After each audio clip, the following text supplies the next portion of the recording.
Hello guys and welcome back to the channel. If you want to set up Duolingo for British English, the first thing to know is that Duolingo doesn't have a separate full course labeled British English, but you can still adjust a few settings to match it. So you're going to open Duolingo app, and once you're on your home screen, you're going to go to your settings of courses over here, and you're going to search for English over here, but be mindful that it may default be in American English. Now, in order to change it to British English, if you have not selected that earlier, you're going to go to settings, and here you're going to click on general. You're going to scroll down, and then you're going to click on keyboard. Here, you're going to click on keyboards over here, and then you're going to click on add new keyboard, and you're going to search for English UK.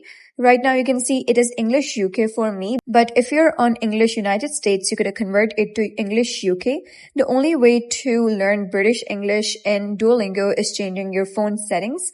So you're going to change the default language settings of your phone, and it will automatically be applied in Duolingo. So if you found this guide helpful, please consider subscribing and leaving a like. It really helps me out, and I'll see you next time.